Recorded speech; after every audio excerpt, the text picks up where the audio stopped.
Show me one country that USAID was in and education improved. Show me what country where USAID was in and healthcare improved.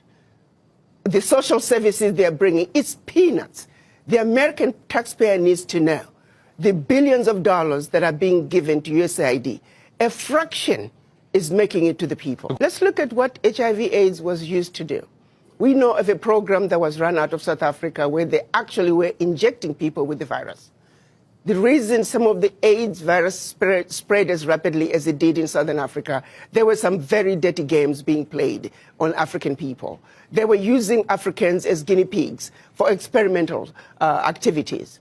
Even when you look at every aspect, they're using us as guinea pigs. Yes, there is some good, a percentage of some good, but not all of it is done with good intentions. You look at agriculture, they're destroying African agriculture by introducing those GMOs. You plant your seed in one season, your soil is finished. We used to have seeds that we can use from one season to the other. The introduction of GMOs through these agencies, USAID is one of them. We are destroying Africa in a massive way. A little good is coming out, but by and large, the end result, they mean no good. They can turn around and give us an inventory and say, as long as you have been in Africa and also other parts of the world, show us your success rate. You claim you are helping governments with education and healthcare. Show us your success rate.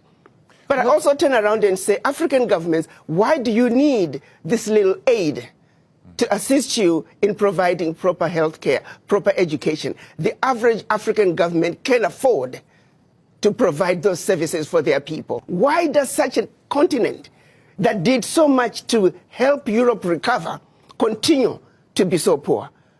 Let's be realistic here. Let's not talk about peanuts. Africa does not need the aid. What we need is for those who are exploiting Africa to stop.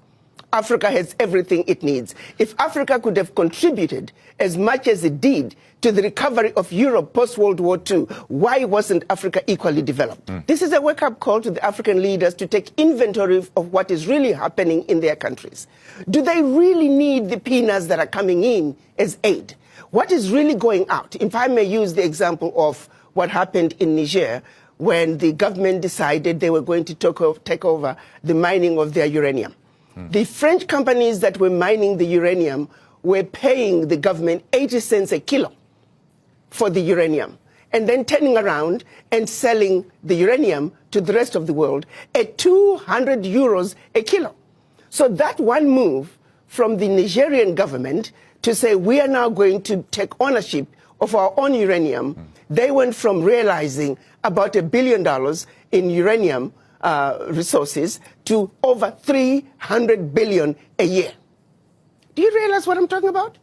No amount of NGO could bring that kind of money. And this is only one mineral. Now imagine the country taking inventory of all their minerals and benefiting from their natural resources like the rest of the countries in the Western world. That is what African leaders need to look at. Do you see that in the horizon of African leaders right now? They're do you see them? Who do you see as the standout winners of that kind of change? And who do you think is still chasing AID contracts? Let me tell you, we need to look at what's happening in Burkina Faso, Niger, and Mali. President Traore is standing up.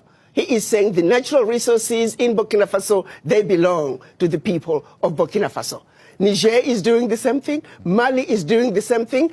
Every leader must look at what's happening in the Sahel nations to say, like anybody else, you must take care of your people. You have your natural resources. You have everything you need to take care of your people.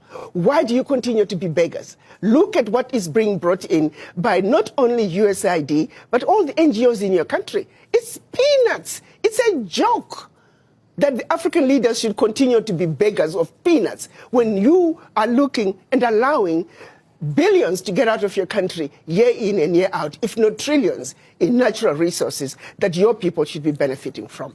It is a wake-up call for African leaders to wake up and say, President Trump is saying, US first, America first. You too must say, your country first.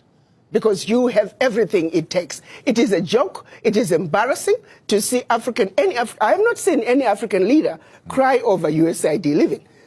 I can tell you for a fact, the average African leader privately is celebrating the exit of USAID because they know what is really going on.